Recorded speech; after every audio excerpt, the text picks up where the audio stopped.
একজন ইমাম সাহেবের স্ত্রী মানুষ থেকে কুকুরে পরিণত হয়েছিল। হ্যাঁ বন্ধুরা, ঠিকই শুনেছেন, আস্তাগফিরুল্লাহ। একজন ইমামের স্ত্রী কুকুর হয়ে গিয়েছিল এবং সে ছিল ভারতের একজন নাগরিক এবং এই ঘটনাটা মূলত ভারতেই ঘটেছিল। এবং ভারতে যখন এই ঘটনাটি ঘটেছিল তখন ভারতে বেশ শোরগোল পড়ে গিয়েছিল।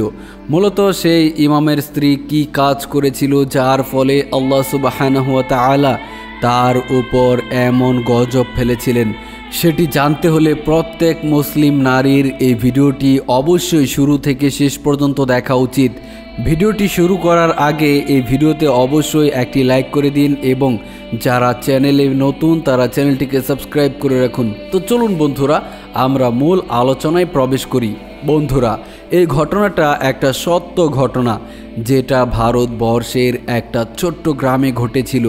সেই গ্রামে বেশিরভাগ মানুষই হিন্দু ছিল এবং খুব কম সংখ্যক মানুষই মুসলিম ছিল। সে গ্রামটির এক কোনায় কিছু মুসলিম লোক বসবাস করত এবং সেখানে একজন ইমাম সাহেব ছিলেন। সেই ইমাম সাহেব সকলের মাঝেই আল্লাহ তাআলার দ্বীন প্রচার করত এবং সে আল্লাহ তাআলাকে অনেক ভালোবাসত। দিন রাত আল্লাহ সুবহানাহু ওয়া তাআলার ইবাদতে মগ্ন থাকত। সকল মুসলিম তার বেশ ভক্তই ছিল, কিন্তু সে খুব সুন্দর মতো তার জীবন পরিচালনা করছিল। দুনিয়ার জীবনের প্রতি তার কোনো লোভ ছিল না, তার ধ্যান জ্ঞান শুধুমাত্র আখেরাত নিয়ে। তাই সে সব সময় আল্লাহ তাআলাকে নিয়ে ব্যস্ত থাকত। লোভ লালসা কোনো কিছুই তার মধ্যে ছিল না। মোট কথা, দুনিয়াবি জীবনে একজন মানুষ যা যা চায় তার প্রতি তার কোনো লোভই ছিল না। একটা সময় তার বিয়ের বয়স হয়, সে একটা মুসলিম মেয়েকে বিয়ে করে। সেই মেয়েটিও পরহেজগার ছিল এবং কুরআনের হাফিজা ছিল। বিয়ের কিছুদিন খুব সুন্দর মতেই তাদের জীবন চলছিল, কিন্তু কিছুদিন পর ওই মেয়েটির মনে দুনিয়ার জীবনের প্রতি লোভ লালসা আকাঙ্ক্ষা বাড়তে থাকে। তার চাহিদা যেন দিন দিন বেড়েই চলেছিল। তার স্বামী তাকে অনেক ভালোভাবে বুঝিয়েছে, কিন্তু তারপরও সে বুঝেনি। এক সময় সে এত খারাপ খারাপ ভাষায় কথা বলতো যা শুনতেও পাপ লাগে। একটা সময় তাদের ঘরে একটা ফুটফুটে সন্তান জন্ম নেয়, কিন্তু ততদিনে ওই ইমামের স্ত্রী এত বেশি ঝগড়া বিবাদে লিপ্ত হয়ে পড়েছিল যে ওই ইমাম সাহেব বেশিরভাগ সময় মসজিদে কাটাতো।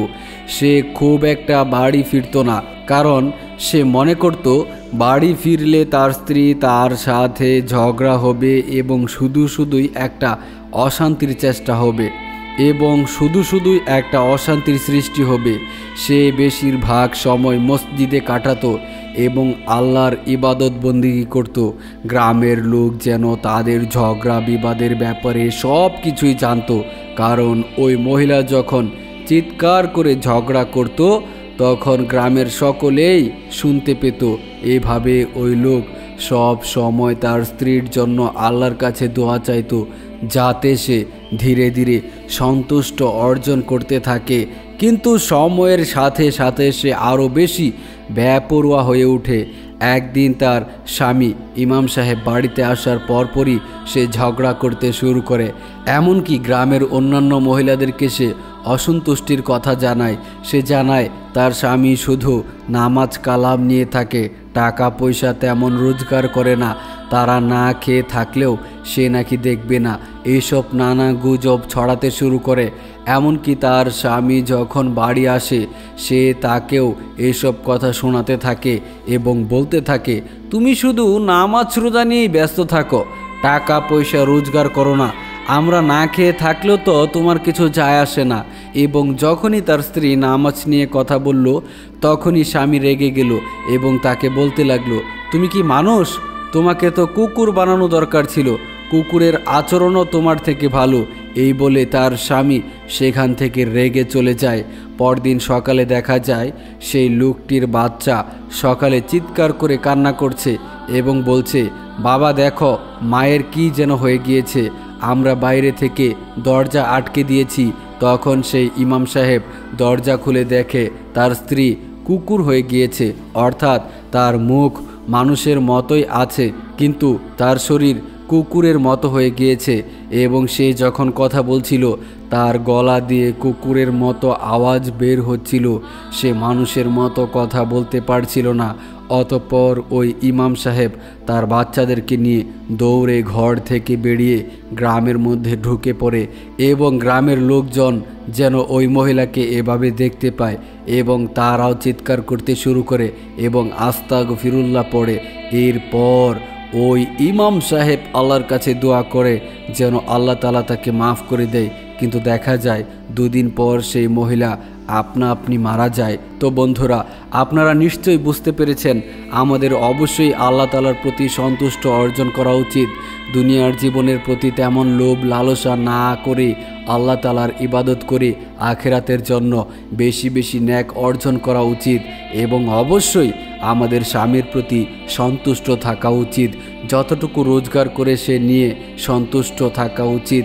আল্লাহ তাআলা পবিত্র কোরআনে বলে দিয়েছেন জাহান্নামে অবশ্যই নারীদের সংখ্যা বেশি হবে, একমাত্র তারা সন্তুষ্টি অর্জন করতে পারে না, সেজন্যই তারা জাহান্নামী হবে। তাই সকল নারীর জন্য উপদেশ থাকবে, আপনারা অবশ্যই সন্তুষ্ট অর্জন করবেন এবং আপনাদের স্বামীর প্রতি কোনো রকম টাকার জন্য চাপ দিবেন না, ইবাদতের জন্য কথা শোনাবেন না। আমাদের প্রিয় নবী হযরত মুহাম্মদ সাল্লাল্লাহু আলাইহি ওয়াসাল্লাম বলে গিয়েছেন, নারী আমি যখন জান্নাতে এবং জাহান্নামের প্রদর্শন করে এসেছি তখন আমি দেখেছি জাহান্নামে বেশিরভাগ নারীরা প্রবেশ করেছে এবং জান্নাতে বেশিরভাগ প্রবেশ করেছে পুরুষ। তাই তোমরা জাহান্নাম থেকে বাঁচতে অবশ্যই বেশি বেশি নেক আমল করো। প্রিয় বন্ধুরা, এই ভিডিওটি একটি উর্দু চ্যানেল থেকে নেওয়া। ঘটনাটি কতটুকু সত্য সেটা আমার জানা নেই, তবে এরকমটা হওয়া অস্বাভাবিকের কিচ্ছু নয়। আল্লাহ তাআলা চাইলে সব কিছুই সম্ভব।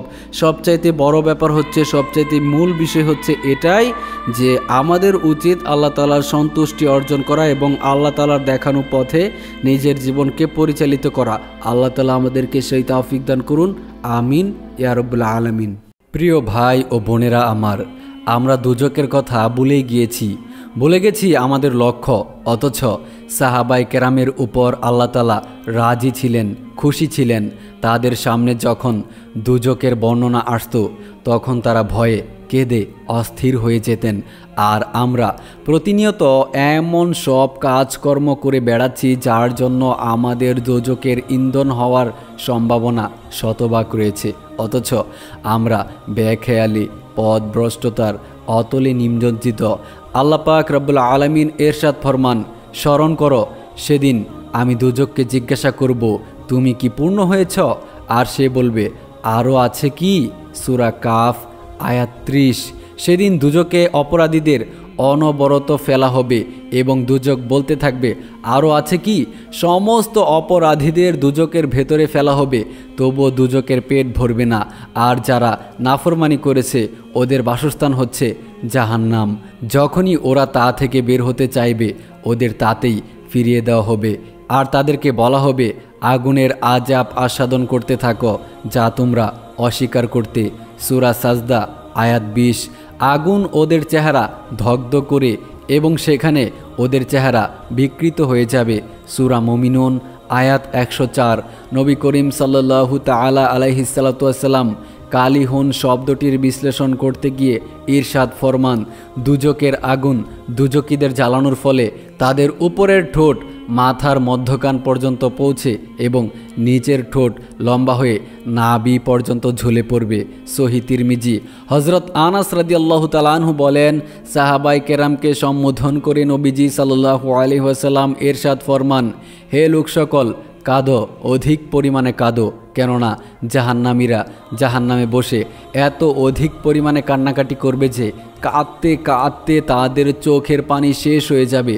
তাই পানির পরিবর্তে চোখ দিয়ে রক্ত আসতে থাকবে এবং চোখ ক্ষত বিক্ষত হয়ে যাবে। অর্থাৎ এত অধিক পরিমাণে চোখের পানি ও রক্ত প্রবাহিত হবে যে যদি তাতে নৌকা ছেড়ে দেওয়া হয় তাহলে তা চলতে থাকবে। আল্লাহু আকবার। আল্লাহ তাআলা আমাদেরকে হেফাজত করুন, আমিন ইয়া রাব্বুল আলামিন।